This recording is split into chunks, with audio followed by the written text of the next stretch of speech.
Hello, Vinash, and thank you for coming to our series, Tricks of the Trade. And we are so happy and glad that you took your time and is there to give back to the community. Let me tell you the vision and mission of Tricks of the Trade. The vision and mission of the Tricks of the Trade series is to upskill people. Okay, and we always believe in upskilling as a part of Curate. We always has an aim of upskilling. Let me tell about Curate also. So Curate is an IM alumni venture, and what we do, we create the best revenue teams for various startups. We have collaborated with of 120 plus startups, and Avinash, experts like you help us to make this series, and we are so happy and glad that you are here, Avinash. सो अविनाश, आपकी journey की शुरुआत कैसे और कैसे, मतलब आप अभी advertisement में हो, तो आपने अपनी जर्नी की शुरुआत कैसे की?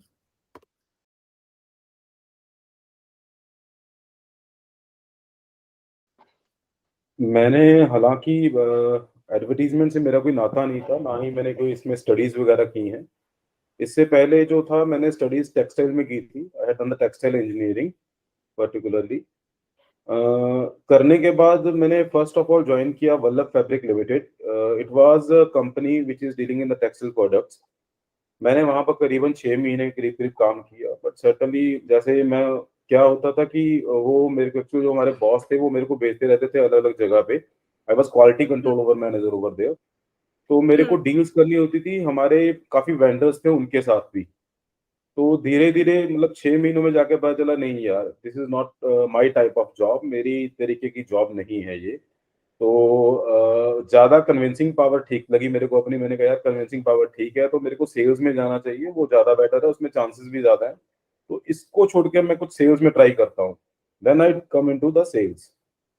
ये चीज थी। तो सबसे पहले मैंने सेल्स में ज्वाइन किया। मेरे को जैसे ही मौका मिला किसी जगह पर, उस जगह देखा जो एक फ्रेशर ढूंढता है, तो मैंने जो सबसे पहले पेस्टिसाइड इंडस्ट्री को ज्वाइन किया। मैंने वहां पर एज एन एग्जीक्यूटिव ज्वाइन किया एक pesticide industry which is newly growing in Punjab, which is from Aurangabad, V Kumar and sons.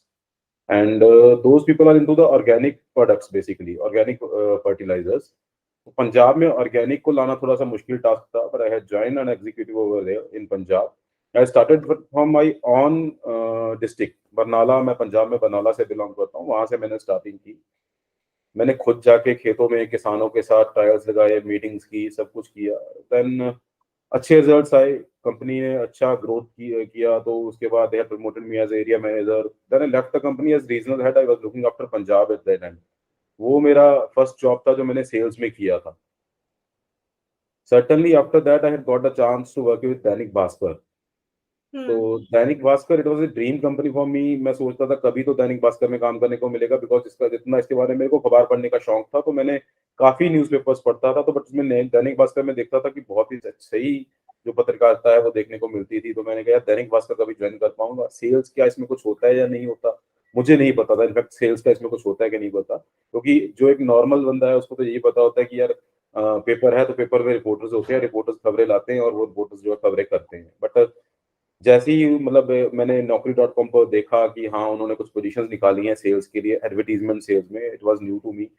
तो मैंने कहा ठीक है अप्लाई करते हैं। तो मैंने अप्लाई किया and the HR and GM and CEOs has taken the interviews of me, because मैंने as a unit head join करना था, was looking after the Malwa belt of Punjab. तो काफी बड़ा एरिया था जो मुझे देखना था, तो एक अच्छी पोजीशन थी। तो काफी इंटरव्यूज वगैरह हुई, but fortunately I have clear those all.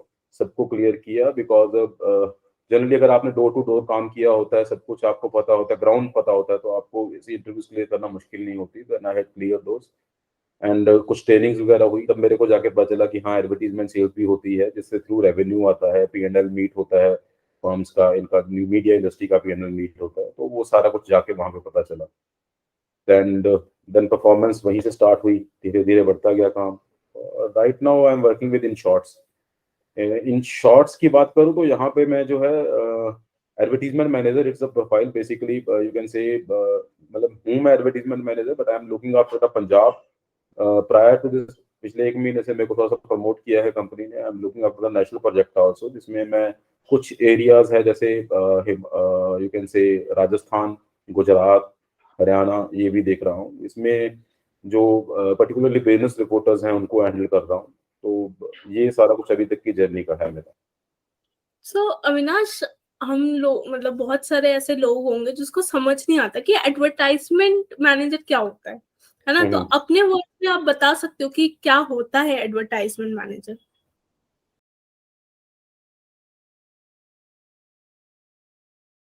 Advertisement manager की बात करूं तो मैनेजर का मतलब क्या है, सबसे पहले तो ये जाना जरूरी है। एडवर्टीजमेंट तो अपार्ट, एडवर्टीजमेंट अलग चीज है। मैनेजर का मतलब ही यही है कि who is a leader who is managing the things, first of all तो ये है। तो मैनेजर किसी भी चीज में हो सकता है, किसी भी कैटेगरी में हो सकता है। मतलब it is in the business development, is it in the sales, it is in the branding, it is in the marketing, anything, किसी में भी हो सकता है। The person who is managing the things, who is meeting the time guidelines, who is doing the targets, who is achieving his targets, मतलब जो अपनी team से भी काम करवा पा रहा है और समय से करवा पा रहा है, वो मैनेजर है बेसिकली। तो वो मैनेजर जो किसी भी चीज में हो सकता है। तो एडवर्टीजमेंट मैनेजर की बात करूं, the person in media industry, in particularly in media industry की बात करूं तो प्रिंट मीडिया है, डिजिटल मीडिया है, देन इलेक्ट्रॉनिक मीडिया है। मीडिया इंडस्ट्री की बात करूं तो एडवर्टीजमेंट मैनेजर द पर्सन जो कंपनी के लिए प्रॉफिट लाता है। प्रॉफिट मींस वो एडवर्टीजमेंट कलेक्ट करता है, जो एडवर्टीजमेंट हम टीवी पे देखते हैं, जो हम पेपर्स पे देखते हैं, वो सब कुछ कलेक्ट करता है या अपनी टीम से करवाता है। Even he is managing the key accounts too, वो की अकाउंट्स को खुद भी देखता है। मतलब इस तरीके से वो काम करता है ताकि कंपनी के लिए किस तरीके से रेवेन्यू जनरेट हो सके। The hmm. Advertisement may be of any kind, किसी भी तरीके की वो एडवर्टीजमेंट हो सकती है। किसी डॉक्टर की हो सकती है, किसी बड़ी फर्म की एडवर्टीजमेंट, किसी एजुकेशन इंस्टीट्यूशन की हो सकती है, किसी भी तरीके की हो सकती है। वो एडवर्टीजमेंट हम लाते हैं जिससे कंपनी के पास रेवेन्यू आता है। रेवेन्यू आने के बाद ही वो रेवेन्यू जो है P&L में तब्दील होता है। That is the basically the purpose of advertisement manager. Thank you for the insights Avinash, कि इतना मतलब समझाने के लिए। अविनाश, आपने एज यू सेड की फील्ड में भी काम किया है, तो आप बता सकते हो कि फील्ड में किसी को अप्रोच करने का क्या तरीका हो सकता है, कि आपने अपने कस्टमर को अप्रोच करने का तरीका क्या, पिच जो काम में आती है आपकी?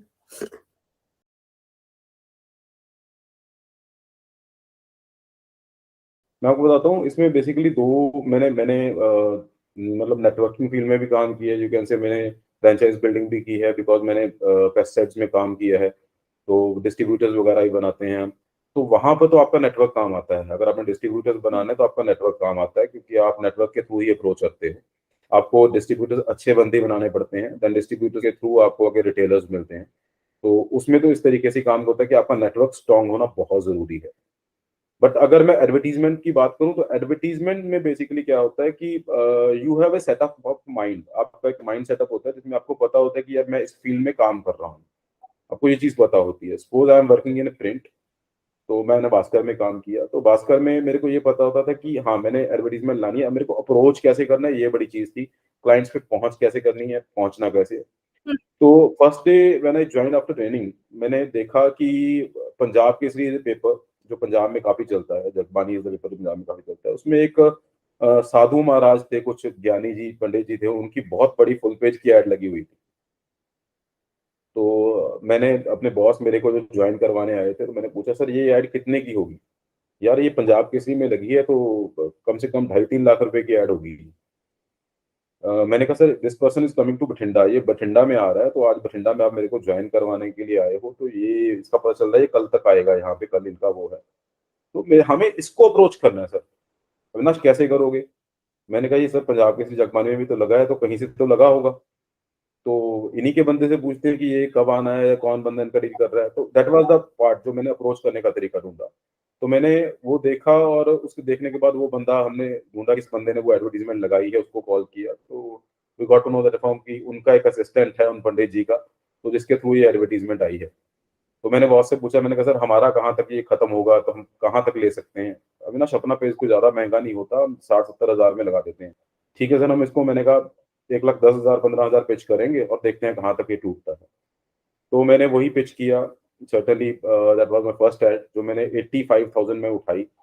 और पहले ही बड़ा एक वो था कि हाँ मैंने उठा लिया। दैट वाज मतलब तरीका जो हमारा था कि जिससे हम लोगों को अप्रोच करते थे दूसरे पेपर्स में देखना, या हमें पता होता था कि हमें एजुकेशन इंस्टीट्यूशन पे जाना है, तो हमें पता होता था कि हमारे एरिया में कौन कौन से एजुकेशन इंस्टीट्यूशन हैं जो एडवर्टीजमेंट देते हैं, या जिनको एडवर्टीजमेंट की रिक्वायरमेंट है, या डॉक्टर्स कौन से एडवर्टीजमेंट देते हैं या एडवर्टीजमेंट की रिक्वायरमेंट है। तो आपको थोड़ा सा अपने जो बेसिकली जिस चीज में आप काम कर रहे हो उसके बारे में थोड़ा सा नॉलेज होनी जरूरी है। वो नॉलेज आपको होगी तो आपको पता चल जाएगा कि आपने किस पर्सन पे अप्रोच करना है, आपका टीजी कौन है। ये टीजी जानना, टारगेटेड क्लाइंट जानना बड़ा जरूरी है। अगर आपको वो पता है तो आप जाके वहां पर अप्रोच भी कर सकते हो, उनसे मिल भी सकते हो। That's it. थोड़ा सा इजी भी रहता था हमारे लिए because I was in the paper, तो पेपर में ये चीजें थोड़ी सी इजी हो जाती हैं, लोग मिलने से जल्दी जल्दी ना नहीं करते, वो मिल लेते हैं। ये चीजें थी। काफी ट्रेड्स में ये प्रॉब्लम आती है, लोग एकदम से नहीं मिलते। तो वहां पर आपके स्किल्स क्या है, आपका नेटवर्क वही काम आता है कि आप जल्दी से बंदों से मिल सको। Thank you for the information Avinash. Avinash, जैसे कि आपने कहा कि आप पेपर में काम करते हैं, एडवर्टाइज में हर तरीके आते हैं। कोई बिजनेस फर्म, बड़ी बिजनेस फर्म की भी आती है, कोई छोटा लाइक अपना सिंगल पर्सन एडवर्टाइजमेंट भी करता है। तो आप डील कैसे करते हो? क्योंकि एक बड़ी फर्म से डील करना बहुत अलग हो जाता है, एक सिंगल पर्सन से डील करना बहुत अलग हो जाता है। तो आप कैसे हैंडल करते हो इतना?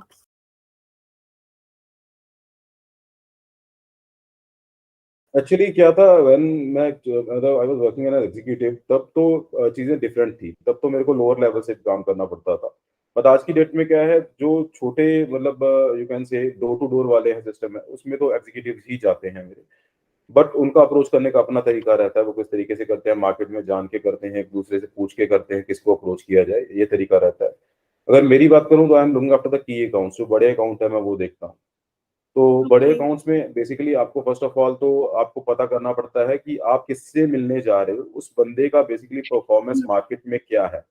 बंदे का मार्केट में हम्म। परफॉर्मेंस इन द सेंस कि उसका क्या रेवेन्यू है जो उसकी कंपनी आज की डेट में जनरेट कर रही है, उसका प्रोडक्ट कैसा चल रहा है, कैसा बिक रहा है। एंड वो हम्म। अगर एडवर्टीजमेंट में खर्च करता है तो वो कितने पैसे खर्च करता है, किस किस मीडिया में वो जाता है, कैसे वो करता है, वो सारा कुछ आपके पास जानकारी होनी बड़ी जरूरी है। अगर आपके पास हम्म। वो सारी जानकारी है तो उसके बाद ही अपना जो है ग्राउंड वर्क आप कर सकते हो। ग्राउंड वर्क करने के बाद ही आप उस तरीके के बंदे से मिल सकते हो। मतलब किसी बड़े मतलब आप बिजनेस फर्म से मिलना तो आपका ग्राउंड वर्क जो है वो पूरा तैयार होना चाहिए, आपका रोड मैप पूरा तैयार होना चाहिए कि आपको किस तरीके से उस बंदे को जाके अप्रोच करना है, अप्रोच करने के बाद क्या आपको डील करनी है, आपके पास उस हम्म। प्रोजेक्ट को करने के लिए क्या चीज है। लाइक कल की ही बात करता हूँ। कल राजस्थान की बात करता हूँ, दौसा में।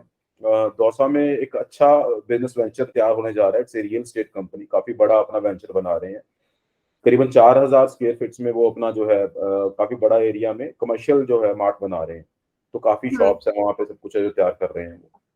तो बड़ा प्रोजेक्ट है, तो बड़े प्रोजेक्ट में बड़े तरीके से थोड़ा अच्छी मतलब ग्राउंड वर्क तैयार करके उनसे मिलना पड़ता है। तो उसके बारे में पहले सब कुछ जानना। देन उसका एरिया क्या है, मतलब वो कहाँ कहाँ पे मतलब अपनी प्रोजेक्ट को सेल आउट करना चाहता है, वो जानना।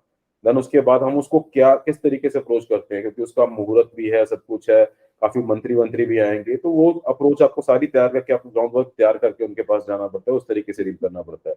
देन आपके रिजल्ट डेफिनेटली अच्छे आते हैं। बिकॉज कल ही जो मैंने कि उसमें 3,30,000 का हमने जो है रेवेन्यू निकाला। मतलब it was the first pitch, और फर्स्ट पिच में 3,30,000 रुपये हमारा निकल के आ गया उसमें से बाहर। That's awesome Avinash. मतलब अपना पहले रिसर्च करना सबसे ज्यादा इम्पोर्टेंट है। एक बार सबसे इम्पोर्टेंट आप जिससे मिलने जा रहे हो उसके बारे में अगर आप जानते नहीं हो तो नहीं होगा।